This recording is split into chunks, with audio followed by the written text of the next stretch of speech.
A veces es interesante cómo oye uno pedir disculpas, ¿no? No sé si os suena la frase que voy a decir. Pido disculpas a todos aquellos que se hayan podido sentir ofendidos. ¿No? Se oye bastante. Los futbolistas muchas veces lo dicen, los presidentes de los clubes de fútbol, los políticos muchas veces a lo mejor meten la pata por algo y dicen, bueno, yo pido disculpas por todas aquellas personas que se han sentido ofendidas. No piden disculpas por lo que han hecho mal, sino por las personas que se han sentido mal, ¿no? Con lo que han hecho. El último caso, y bastante conocido, fue el de José Luis Rubiales, ¿no? El presidente de la Federación, el ex presidente de la Federación de Fútbol, ¿no? Con todo el lío que hubo pues hace un mes más o menos, ¿no? Bueno, le dio un besito a una jugadora cuando ganaron el Mundial y cogió y, bueno, se formó un revuelo bastante grande y él al principio salió a pedir disculpas. Entonces, lo estuve viendo ayer cómo pidió disculpas y decía, seguramente es posible que me haya equivocado. Es decir, ¿que me he equivocado? No, es posible. Desde fuera se han malinterpretado las cosas, algo que aquí dentro es normal, pero desde fuera se han malinterpretado las cosas. Entonces, para aquellas personas que desde fuera se han sentido mal, pues yo le pido disculpas, pero vamos, que ya digo que de aquí dentro es algo normal, ¿no? Lo interesante es que normalmente cuando uno confiesa un error, pues bueno, tiende a que el conflicto vaya menos, ¿no? Ahora, en este caso, parece que fue una explosión que todavía fue a peor, ¿no? Porque al final este hombre pues, ha tenido que dimitir por todo este asunto, ¿no? Esta novela, ¿no? Prácticamente. Es interesante cómo a veces, intentando corregir un problema, lo empeoramos, ¿no? Hoy vamos a seguir viendo el tema del conflicto, pero el otro día vimos la respuesta incorrecta, lo que no se debería de hacer, y hoy vamos a ver lo que se debe de hacer, ¿no? Y pongo el mismo versículo que puse hace 2 semanas, ¿no? Si es posible, en cuanto de vosotros dependa, estad en paz con todos los hombres, le decía Pablo a los romanos. Y ya comentaba que me encanta este versículo porque no dice estad en paz con todos los hombres. ¿Por qué? Porque hay veces que es imposible estar en paz con todo el mundo. Pero en lo que de vosotros dependa, lo que sea de vuestra parte, pues tenéis que intentar estar en paz con todo el mundo, ¿no? Con todos los hombres. Y estuvimos viendo cómo había 2 tipos de respuestas. Y os comenté que estas respuestas pues, están en este libro que se llama El Pacificador. Y parte de la predicación de hoy pues viene de ahí también, ¿no? Y había respuestas que ahí están en rojo, que serían las que están a la izquierda, respuestas de escape, que serían la negación, la huida y el suicidio, y luego respuestas de ataque, que también eran respuestas incorrectas, como eran la litigación, es decir, ir a juicio, como era la agresión o como era el asesinato, ¿no? Estuvimos viendo eso, hoy no voy a entrar en esa, y no vimos las respuestas que están en verde ahí, que son las respuestas de conciliación, las respuestas para hacer la paz, ¿no? En este caso serían estas 6 respuestas: pasar por alto la ofensa, el diálogo, la negociación, la mediación, el arbitraje o la disciplina de la Iglesia, ¿no? Son respuestas que buscan la conciliación, son respuestas que buscan hacer la paz. Ahora, yo no voy a entrar en todas las respuestas, simplemente porque no me da tiempo. Simplemente voy a coger un texto de donde salen estas respuestas. Voy a coger el origen de estas respuestas, de dónde sale, ¿no? Que es un texto que está en Mateo capítulo 18. Pero antes de ese texto voy a entrar en pasar por alto de la ofensa, porque ese texto no habla de pasar por alto de la ofensa, pero es un primer paso para resolver el conflicto y creo que es importante comentarlo, ¿no? Pasar la ofensa por alto, dice Proverbios 19:11. La discreción del hombre lo hace lento para la ira y su gloria es pasar por alto una ofensa. Y dice también Proverbios en el capítulo 12. El necio manifiesta su ira al instante, pero el prudente pasa por alto la injuria. Es decir, La Biblia recoge que hay veces que lo más sabio es pasar por alto la ofensa. Es decir, que a lo mejor no es tan importante el tema como para tenerlo en cuenta, ¿no? ¿Qué significa pasar por alto una ofensa? Pues significa ignorarla, es decir, como si no se hubiera producido, no darle importancia, no prestarle atención. ¿Cuándo se puede hacer eso? Pues cuando las disputas, cuando los conflictos pues son insignificantes, cuando son temas pues que no merece la pena, en fin, a lo mejor el costo de intentar resolver el conflicto es mayor que la ofensa, que es mínima, ¿no? Entonces en esos casos pues es de sabio pasar por alto la ofensa. Ahora, tenemos un riesgo pasando por alto la ofensa. ¿Cuál es el riesgo? Pues que guardes rencor por lo que han hecho, por esa ofensa. Y si vas a guardar rencor, si dentro de tu corazón se va a quedar amargura, se va a quedar resentimiento, se va a quedar una ira ahí contenida, pues entonces no vas a pasar por alto la ofensa. Lo que vas a hacer es como si pasas por alto la ofensa, pero luego la ofensa la sigues manteniendo dentro. Y normalmente eso, a la larga, pues sale por algún sitio. Por tanto, en ese caso, es mejor no pasarla por alto, sino enfrentar la ofrenda. La ofensa.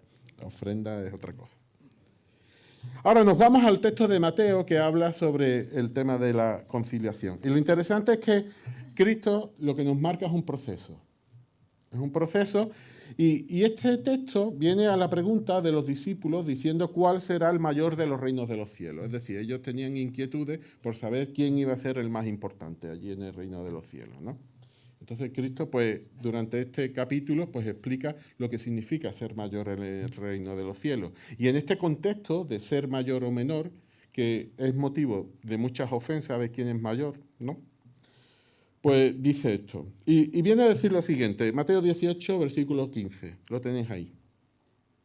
Si tu hermano peca, ve y repréndelo a solas.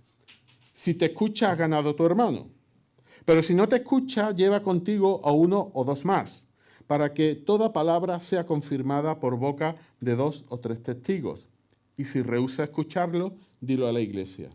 Y si también rehúsa escuchar a la iglesia, sea para ti como el gentil y el recaudador de impuestos. Es decir, en este texto lo que Cristo está describiendo es un proceso que hay que llevar a cabo, ¿no? A mí me recuerda a algunos protocolos médicos que tenemos. Si pasa esto, entonces tú haces esto. Si una persona entra en parada cardiorrespiratoria, pues tú le tomas la frecuencia cardíaca, le miras la respiración. Si no tiene respiración, haces esto. Si tiene respiración, haces lo otro, ¿no? Y parece que nos va guiando lo que hay que hacer en cada paso, ¿no? Entonces vamos a ir paso por paso. El primer paso en la resolución de conflictos ya hemos visto que sería pues pasar por alto la ofensa. El segundo paso pues sería lo que dice el versículo 15. Si tu hermano peca, ve y repréndelo a solas. Si te escucha, has ganado a tu hermano. Ahora, esto muchas veces no es lo que hacemos nosotros. Lo que hacemos nosotros en ocasiones es que si tu hermano peca contra ti, tú estás disgustado con tu hermano, pues lo que hacemos es que no hablamos con él, pero sí hablamos con nuestros amigos, nuestros conocidos. Y exponemos pues todo lo que nos ha hecho en vez de hablar directamente con él, ¿no? Por tanto, vemos que lo que habría que hacer realmente sería ir y hablar con esa persona, tomar la iniciativa y hablar con esa persona de ese problema. Ahora es interesante. ¿Quién debe de tomar la iniciativa cuando hay un problema entre dos personas? ¿El ofensor o el ofendido? ¿No? Aquí seguramente si tuviéramos un debate abierto, pues habría multitud de opiniones, ¿no? Mucho de lo que hablar. Ahora, lo que dice Mateo 18, versículo 15, es que si tu hermano peca contra ti, es decir, si tú eres el ofendido, si tú eres el que le han hecho daño, toma tú la iniciativa. No esperes a que él venga y que te diga, no, oye, que lo que has hecho a lo mejor no te has dado cuenta, o a lo mejor sí, pero que sepas que a mí me ha dolido. Es decir, que debemos de tomar la iniciativa cuando nos han hecho daño. No debemos de esperar a que esa persona pues caiga en que nos ha hecho daño. Pero fijaos lo que dice Mateo 5. Dice, si estás presentando tu ofrenda al altar, es decir, está hablando que los judíos iban a ir a presentar su ofrenda al templo, ¿no? Al lugar de adoración a Dios. Si estás presentando tu ofrenda al altar, esto es algo muy importante. Esto para los judíos era algo muy importante. Y allí te acuerdas que tu hermano tiene algo contra ti, es decir, cuando lo vayas a presentar, de repente te acuerdas que hay alguien que tiene algo contra ti. Es posible que tú no sepas lo que tenga, pero sabes que tiene algo contra ti. Fíjate lo que dice el texto. Deja tu ofrenda allí delante del altar, es decir, suspende lo que estás haciendo y ve, reconcíliate primero con tu hermano y entonces ven y presenta tu ofrenda. Esto es muy interesante porque de alguna manera nos muestra la importancia que tiene el que nos llevemos bien los unos con los otros para el Señor, que incluso lo pone por delante de presentar la ofrenda en el altar. Es algo prioritario, por tanto, no es algo... Pero lo interesante aquí también es quién tiene que tomar la iniciativa en este caso. Porque en este caso, tú eres el ofensor.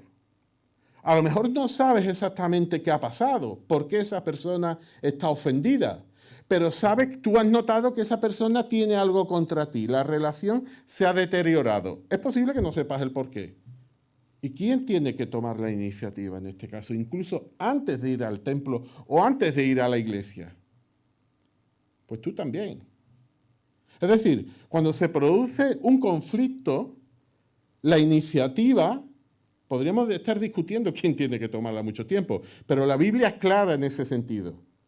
Tiene que tomarla tanto el ofensor como el ofendido, los dos. No esperes a que el otro dé el primer paso. Dalo tú. ¿Vale? Muy bien. ¿Qué implica hablar en privado?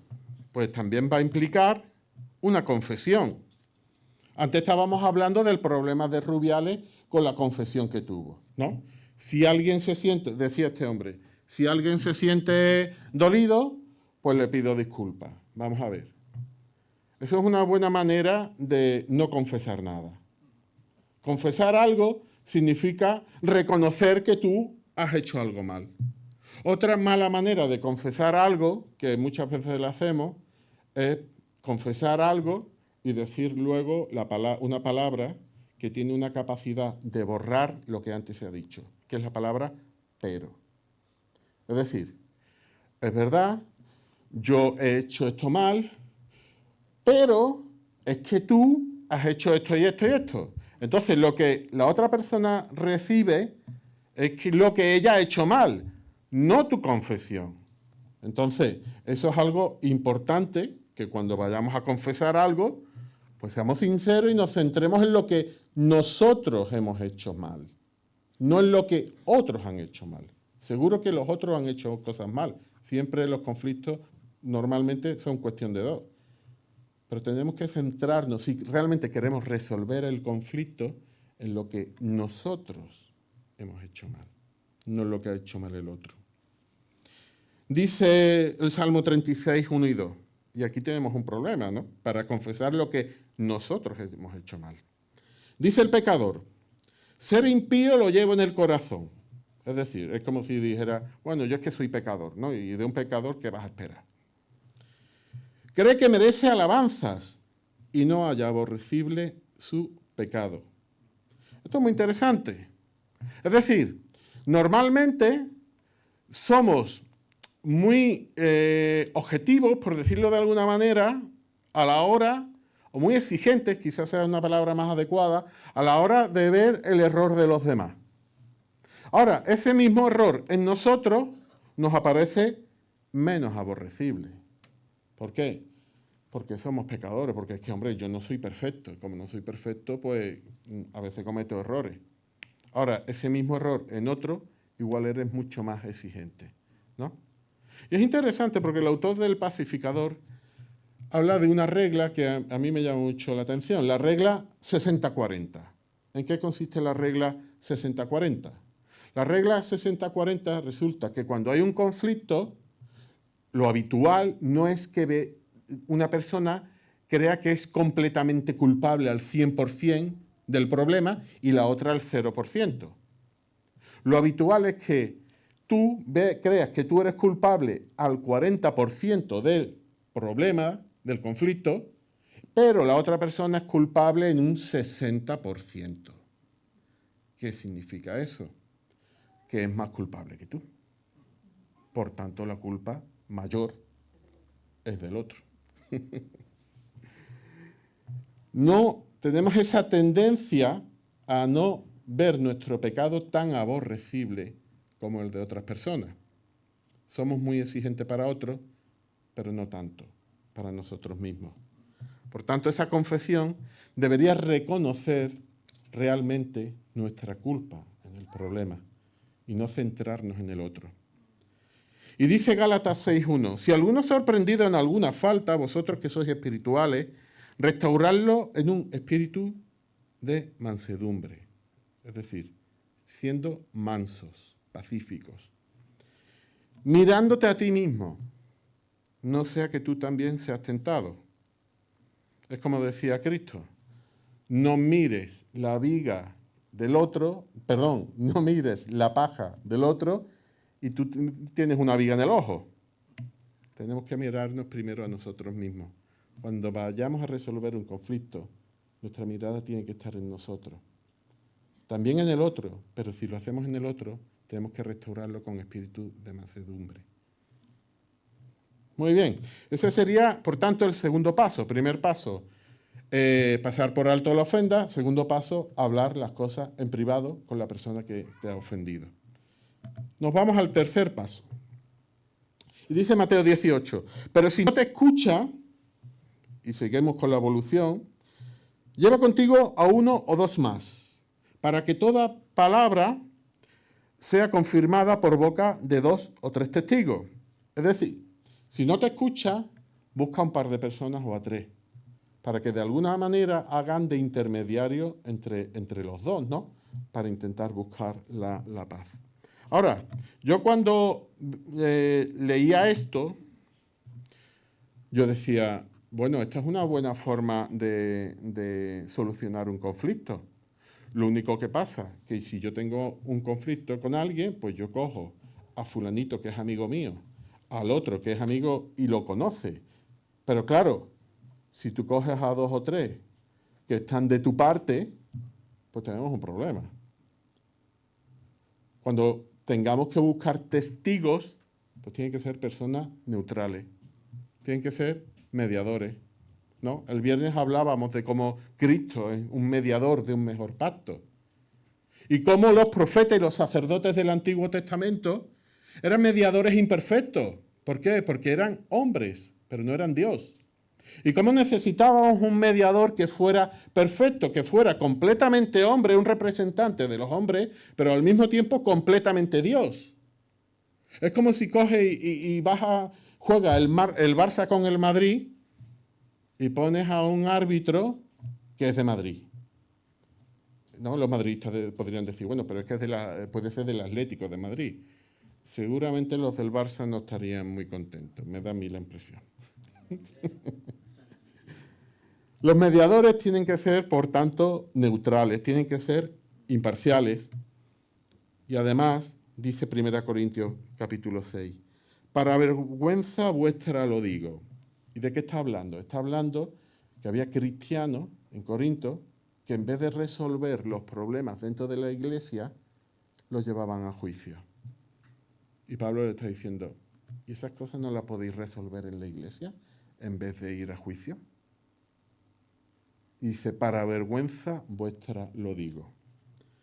¿Acaso no hay entre vosotros algún hombre sabio que pueda juzgar entre sus hermanos?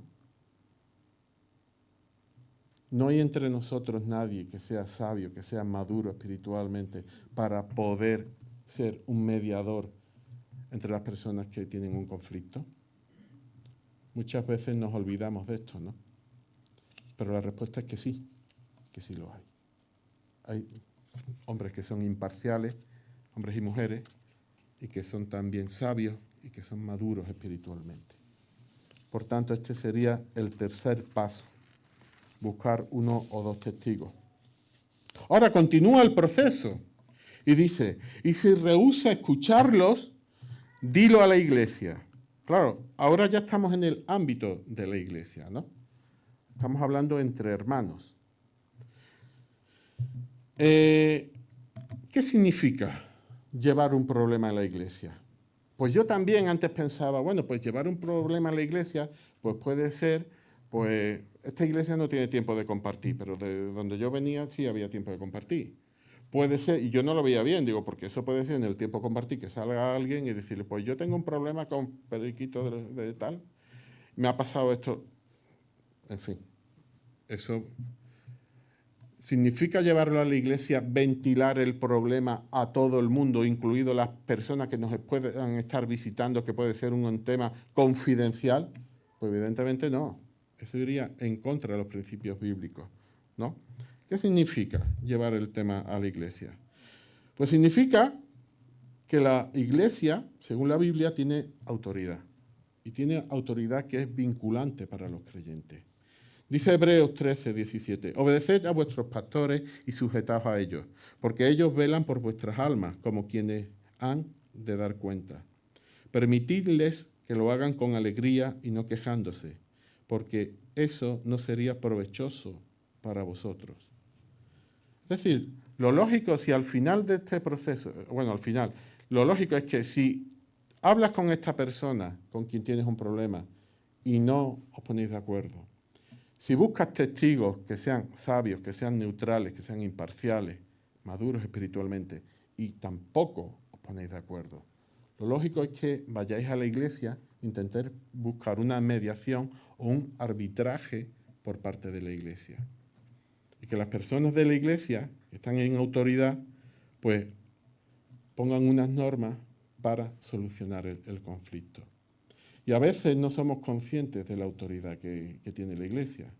Pero el mismo Cristo, en Hechos 1:8, dijo que recibiríamos poder para llevar el Evangelio. Y la iglesia tiene poder. Ahora, ¿cuándo estaríamos exentos de esa autoridad? Pues cuando los líderes de la iglesia vayan en contra de la palabra de Dios. Eso está claro. Pero no solo en la iglesia, sino con todas las autoridades que Dios nos ha puesto por encima de nosotros, porque no solo ha puesto a la iglesia, ha puesto a nuestros padres cuando vivimos bajo su techo, ha puesto al Estado, ha puesto a la iglesia, ha puesto a varias entidades por encima de nosotros, que nos dice que respetemos y que seamos obedientes, incluso que paguemos nuestros impuestos, también nos lo dice. Ahora hay una excepción. Cuando van contra la palabra de Dios. Dice Pedro cuando estaba con el sumo sacerdote y le dijeron que no predicara más la palabra. ¿Debemos obedecer a Dios antes que a los hombres? Y la respuesta es que no. Las parteras de Egipto con Moisés. Le dice el faraón, mirad, quiero que matéis a todos los niños. Y sin embargo, ellas no obedecieron. ¿Por qué? No tenían esa obligación de obedecer a la autoridad cuando va en contra. Y nos vamos ya al último paso, al quinto paso. Dice, y si también rehúsa escuchar a la iglesia, sea para ti como gentil y el recaudador de impuestos. Ahora, este texto le está hablando a judíos, ¿no? ¿Quiénes eran los gentiles para los judíos? Bueno, pues eran gente que no eran del pueblo escogido de Dios. Eran extraños, extranjeros. Casi no podían tener relación con ellos, ¿no? Porque se volvían los propios judíos inmundos, ¿no? Es decir, ajenos al pueblo de Dios. Y el recaudador de impuestos, los publicanos, eran judíos que se habían aliado con el Imperio Romano para recaudar impuestos y normalmente eran impuestos abusivos. Y entonces, pues tenían muy mala fama dentro de los judíos. Eran como traidores, ¿no? ¿Y qué viene a decir el texto, ¿no? Si lo traemos al día de hoy. Pues simplemente que deberíamos de tratar a esta persona que no quiere resolver el conflicto de una forma bíblica, pues como un inconverso. Así de simple.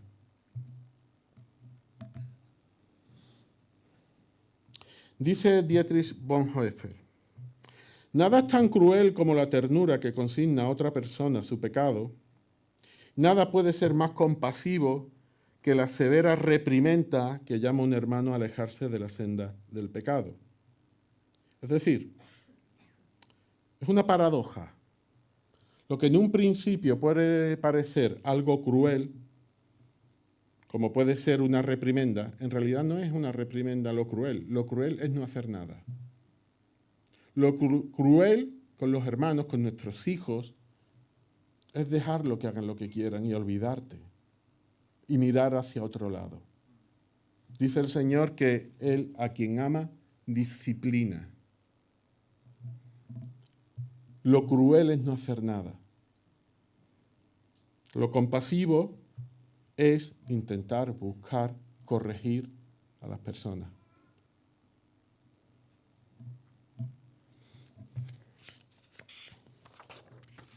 ¿Qué implica, por tanto, tratar a una persona como un inconverso? En cierta forma implica cierta separación. Ahora, hay algunos textos interesantes. 1 Corintios capítulo 5, creo que hablando de este tema en concreto, habla que no nos juntemos con las personas que son inmorales.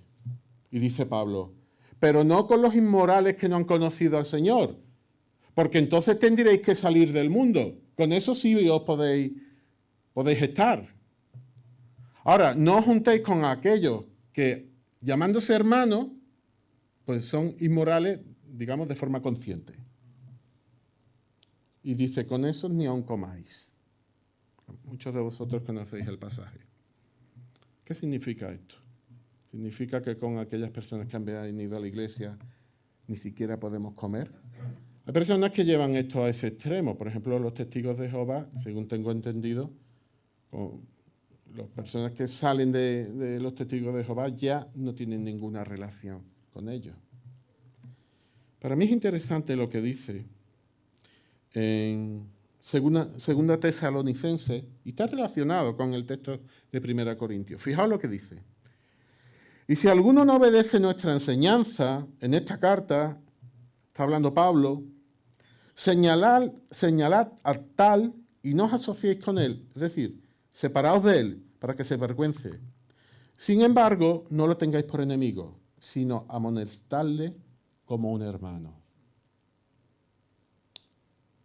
En cierta forma implica cierta separación de esta persona, pero también implica tratarlo como un hermano. ¿Cómo tratamos a nuestros hermanos?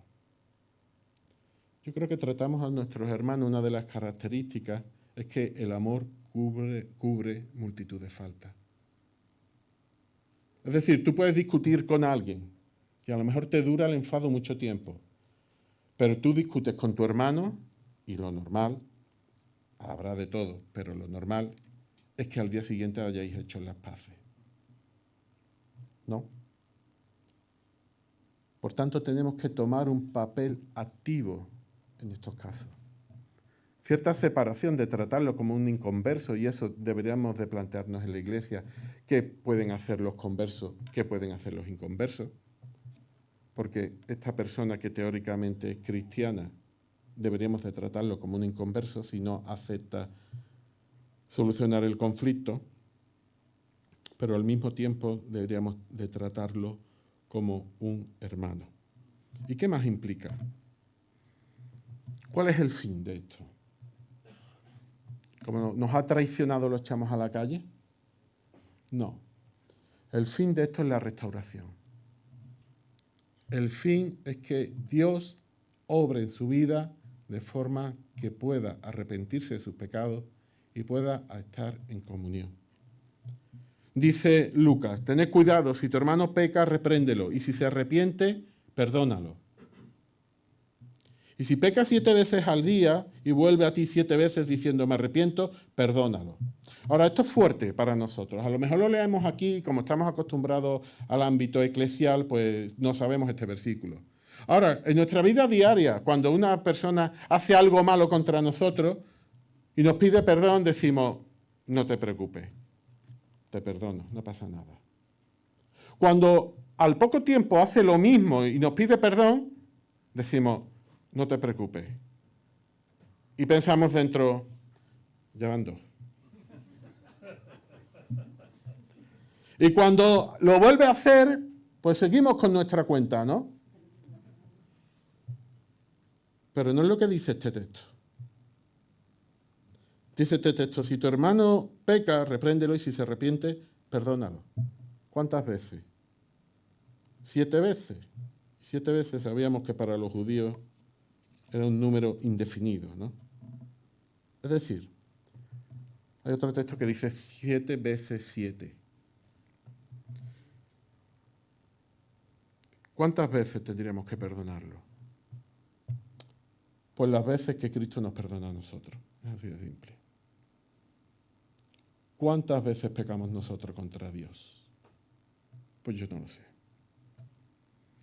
Yo no lo sé porque vivimos en un estado de pecado. No es que tengamos un pecado en particular ni cometamos pecado, es que vivimos en estado de pecado. Es nuestro problema.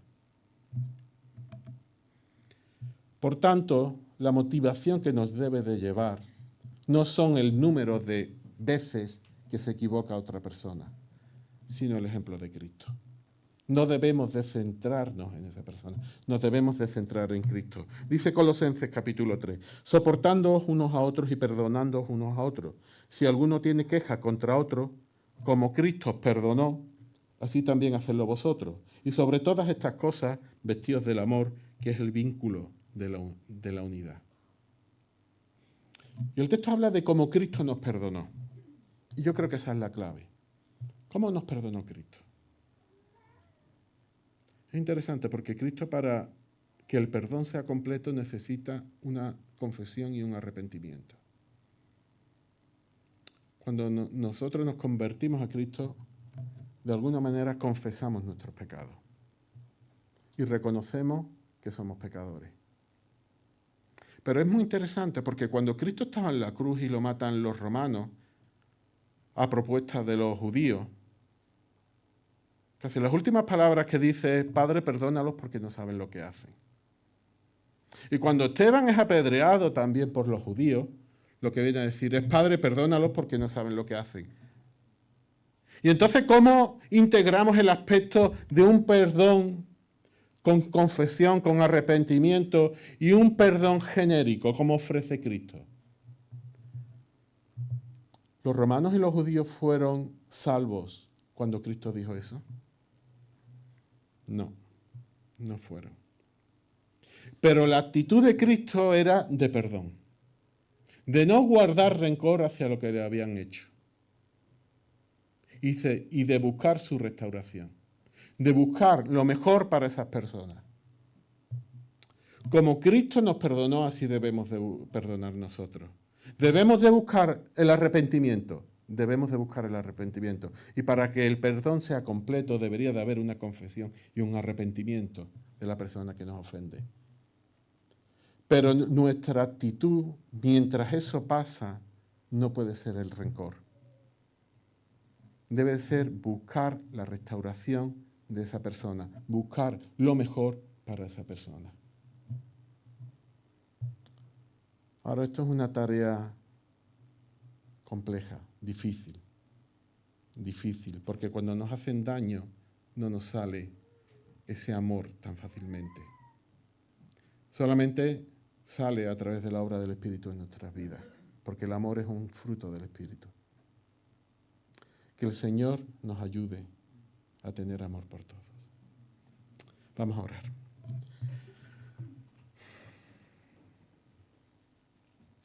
Padre Celestial, lo que tú pides de nosotros en ocasiones es muy complicado, demasiado alto para nosotros. Pero sabemos, Padre, que tu Espíritu Santo mora en el interior de los creyentes, Padre, y sabemos que es un motor que puede vencer esas dificultades. Te rogamos que tú nos ayudes en esa tarea. Te rogamos, Padre, que tú nos ayudes a mostrar amor y a tener amor por todos, Padre. Porque posiblemente ese sea el motor, Padre, para testificar a los demás. Hay 1000 cosas que podemos hacer, pero al final el testimonio mayor que damos es cuando tenemos amor los unos con los otros. Cuando habitan los hermanos juntos en armonía, Padre. Allí envías tu bendición y vida eterna. Te rogamos en esta tarea, Padre, esta difícil tarea, que tú nos ayudes, nos des sabiduría, nos hagas madurar espiritualmente, Padre. Porque te lo rogamos en el nombre de Jesús. Amén.